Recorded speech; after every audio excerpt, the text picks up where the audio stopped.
With our expert panel today, Mary Stucco from Farm Bureau Insurance, George Volman Ford, and the Automotive Insider, Craig Godfrey Weisberg, CPAs and Advisors, and Lynn Vanteventer from Coldwell Banker Hubble Briarwood. We are also joined by Pat Gillespie, the founder of the Gillespie Group, and Robert Tresice, the president and CEO of the Lansing Economic Development Corporation. And Craig Godfrey's question had to do with the sort of the timeline of events, right? That's right. Just kind of summarize, Pat, if you can, going back a few years at least, and, what purchases have you made? What plans have the city really agreed to? And Well, first we showed some pretty pictures that with boats on the river and a market that was thriving along the river and an outdoor dining establishment and rooftop venues for the new buildings and things looking down into the ballpark. And a lot of people said, this is Lansing. This isn't Chicago. This isn't Columbus and Indy. And now 2 years later, we have some boats on the water. There's a thriving restaurant on the water. The city market volume is up 350%. It's nothing for them to draw 3,000 people on a Saturday. So things are happening. Things that people said, this is Lansing. It really is Lansing, and it's going on. So we wanted to take it to the next step. So we bought land. We invested money. We bought the old city market. We tore down the old one. They built a new one.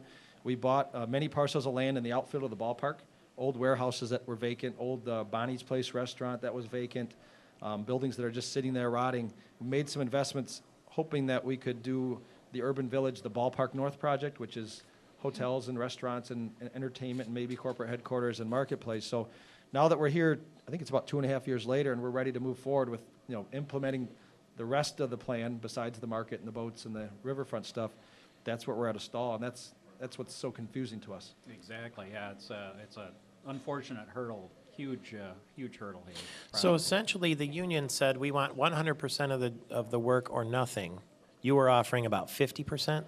I've said on different projects, I want to move together and do 40 to 50, possibly 60%, as long as we can find the right contractors to do the work that can do the scope of work that we need. We were open to that, but that was not at no point will they accept a percentage of the work, is what I've been told over and over. A So percentage they're getting zero now then? Yes. Let me just note to everybody, though, that our city attorney on Monday night has said that attaching project labor agreements to incentives is illegal. Their project labor agreement was not attached to the incentives. I just want to remind everybody what really happened Monday night in a very literal sense. There may be more to the story, but the literal sense is just simply economic incentives that creates jobs and investment in our city were turned down. I mean, very literally, that is what happened. I want to remind everybody. But Pat's been able to prove that you build it, they will come. It's already happening. There is a market right now. I know if we did the first 84 units of residential housing, apartments, we will fill those in 30 days, which, Lynn, in today's world, to move that kind of real estate that quickly. But what those 110 people would do downtown is spend money at bars, restaurants, retail, and then we'll be at 300 people, new people downtown. All kinds of new things are spurred because of that. Mary Stucco. Pat, what is the deadline that a decision has to be made for us to still be able to take advantage of those state grant dollars? Well, that's probably the most concerning part. The state of Michigan has a 20% incentive to encourage people to redevelop downtown urban sites like this. That sunsets or goes away at the end of this year. They have 61 applications right now, which is a record, sitting on their docket. They don't know if they're going to be able to get it through all of those. They needed this one in this week so that they could get us slated and through. Pushing this out now says to them, you're in with the rest of the 61 or 68 or however many are coming in. There's no guarantee we get it. So this delay, that's what Bob Tresice mentioned earlier, is probably $1 million delay of money that could have come back to the city of Lansing to help clean that site up just by this game that's being played. Byron in Potterville, you're in the air at 888-900-9966. If you gentlemen could put those headphones on, you'll be able to hear Byron's question. Byron, good morning. Thanks for ringing in.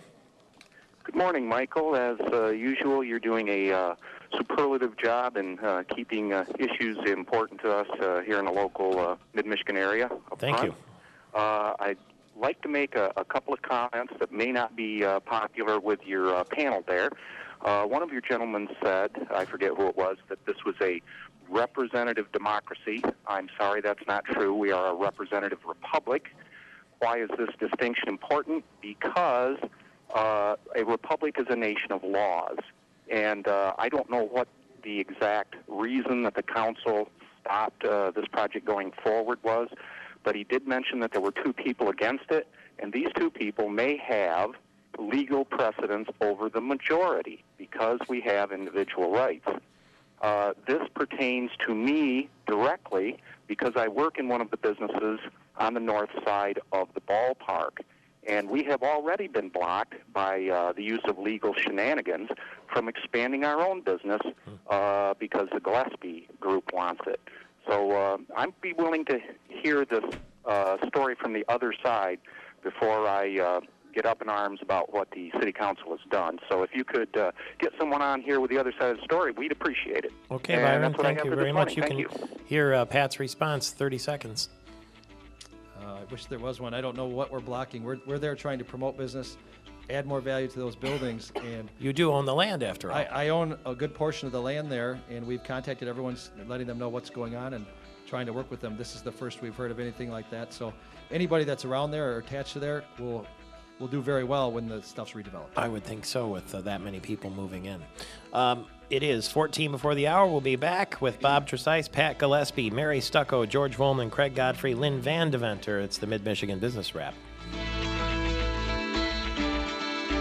9 minutes now before the hour. We are with Pat Gillespie from the Gillespie Group and Robert Tresice, the president and CEO of the Lansing Economic Development Corporation, talking about the fact that the city council rejected their plan to really clean up a site on the riverfront that's contaminated with petroleum and build a fantastic addition sort of adjacent to the city market with apartments and bring 600 people, did you say, living downtown? Well, the first phase will probably be close to 300 people. 300 people. But when done, when the whole urban village is there, I mean, between the hotels and the housing and the corporate headquarters, I mean, there could be well over, at best case scenario, 1,500 to 2,000 people every day in that.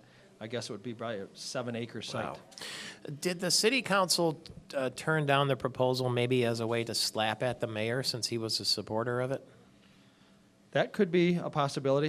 They didn't give reasons, so we don't know that. But Oh, that's a thought. I guess that's a thought that some people have brought up. But I don't know. I haven't heard that that's the case, but some people have brought that up. The only I don't reason- think that's the case, but what kind of reason would that be anyway?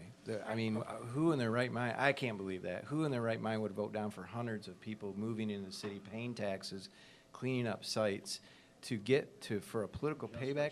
I don't have it in me to believe in that. well, then that what are kind of they expecting cynicism. to happen now? Well, again, it really is up to those 4 council members and whether the public opinion can express something. It's not like to there was them. another bidder who had a different project, Well, right? Pat- He owns the land. No, that was part of it. There were not other bidders. I mean, that's another part of it. Pat owns the property. There's nothing for us to do now, actually. Robert. Let me just say, it's going to be a surface parking lot for a while here, or it's going to be another boost to our momentum that is a building, pays taxes, creates jobs and investment. How can we be, when those are the 2 stark choices for Monday night? But Robert, this is so important. I mean, I'm so glad that Michael Patrick Shields has taken the time today to address all of this and allow us to say all the things that we are. But if you could just reiterate who the council members are, I think the public really needs to get on board. If we're looking at another meeting this next Monday, and that's it. We've got 1 week. We've got this money running out at the end of the year for any of these improvements. Are This 2 is of the such 4 a- willing to step forward and change their vote? I have no idea. I can only tell you this. The 4 that voted against it is Carol Wood, Brian Jeffries, Derek Quinney, and Eric Hewitt. Those are the 4 that voted against it. And again, I would just encourage anyone, really on both sides of the debate, to please Well- call, participate, Okay, express so your they opinion. get a hold of the council, maybe copy the radio stations, copy, just get it out there and give their opinion. Yep, exactly. Let the public get involved at this point. Please help us. Yeah, and the other part of it is, and this is to the caller who called in, I mean, representative democracy, now you exercise your rights under the democracy, and not only do you talk to these council people, but then you get the press involved, freedom of press, and allow them to do the investigation. Hopefully that's impartial, and now all of a sudden we bring this to a head.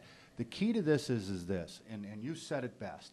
Momentum is going to be stopped here in sales and developing of economics. Momentum is absolutely critical. So I would urge everybody to get on board and get yourself heard. You're right, George. So much of economic development is actually psychological, as you would all know well at the table. And I can tell you that the city's already been damaged. We already have actually lost business. We know that in a very private way. So we have to keep that momentum going. It is about the psychology, and that is as damaging as maybe the financial damage that's going to occur to the city. Again, we are really on the cusp. Everybody knows in the city that something amazing is happening. And by the way, if we're going to grow as a region, the single best thing we can do as a region is we need to have a tall downtown. And I mean East Lansing and Lansing, by the way, and Grand Legend Williamston. Those downtowns are absolutely critical. You can't get around it. When you bring a busload of people in to take a look at our region, trust me, what they're going to ultimately judge us on is that downtown seemingly inspired and creative and growing and tall? And the Can you problem is, see it? you have to build it to get them to come. If you Yeah. build it, they Yeah. will come. I Yeah. mean, just think of the different companies that would come to our area if they knew that they had restaurants to go to, if they knew they had shops to go to, if they knew that Right. they had a river frontage that they could really enjoy. I mean, our town is spectacular, and I don't think people realize how beautiful it is. And Pat Gillespie's group has helped us to see that with the boat rides. They've been amazing. Bob Tresice, before we go here, is there one winner in what happened Monday night? Tell me one person that won because of this. Those that want to see the city be a failure. Are there What really a people shame. like that? Is there somebody that won? Did somebody win? Anybody win? I don't think anybody won. There were people celebrating Monday night. Really? There were people celebrating Monday night, but I don't know who won. I don't think anybody, once you look at a day later or 2 days later, you look back and say, no jobs were created, no economic development was created. I don't know who won. No union jobs? Nothing. Nothing. Zero. Pat Gillespie and Bob Tresice, thank you for the hour. Mary Stucco has been here. George Volman, Craig Godfrey, and Lynn Vandeventer. Listen to the program again because you probably can't believe it at SpotlightMM.com. And the founder of the Mid-Michigan Business Rap, Suzanne Heward, closes it out by saying, That's a wrap.